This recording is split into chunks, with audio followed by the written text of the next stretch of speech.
बहुत पुरानी बात है। एक गांव में एक कारीगर रहता था। वह अत्यंत गरीब था। उसके पास एक टूटा फूटा घर था, परंतु जमीन नहीं थी। वह बहुत मेहनत करता था, किंतु उसे इतने पैसे नहीं मिल पाते थे कि वह अच्छे से अपना घर चला सके। गरीबी से तंग आकर कारीगर ने सोचा कि यह गांव छोड़ दूं और किसी दूसरे शहर जाकर वहां नया काम धंधा शुरू करूं। कारीगर जब अपना गांव छोड़कर जंगल के रास्ते शहर जा रहा था, तब उसे रास्ते में एक बीमार ऊँटनी दिखी। ऊँटनी का एक छोटा सा बच्चा भी था जो ऊँटनी के आसपास घूम रहा था। कारीगर ने जब ऊँटनी की यह हालत देखी तो उसे ऊँटनी और उसके बच्चे पर दया आ गई। कारीगर ऊँटनी और उसके बच्चे को अपने साथ लेकर वापस अपने गांव घर आ गया और उसने जड़ी बूटियों से ऊँटनी का इलाज किया। जंगल से पत्तों भरी हरी भरी कोंपलों वाली शाखाएं काटकर ऊँटनी को खिलाईं।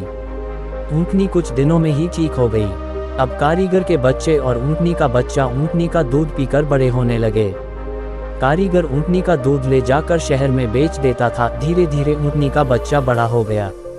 कारीगर ने ऊँटनी के बच्चे के गले में घंटी बांध दी, जिससे वह कहीं भी जाता तो घंटी की आवाज से उसका पता चल जाता था कि वह किधर है।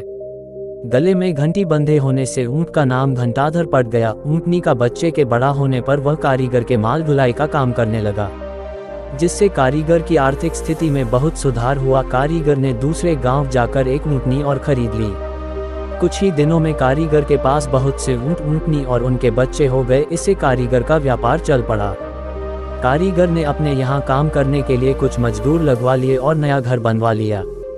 कारीगर घंटाधर से बहुत प्यार करता था, इसलिए वह दूसरे ऊँट, ऊँटनी से उसे विशेष महत्व देता था। इधर घंटाधर को घमंड हो गया कि वह दूसरे ऊँट, ऊँटनी से अलग है।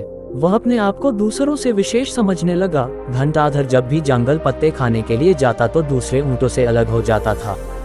इस प्रकार घंटाधर के घमंड के कारण वह सबसे अलग थलग रहने लगा।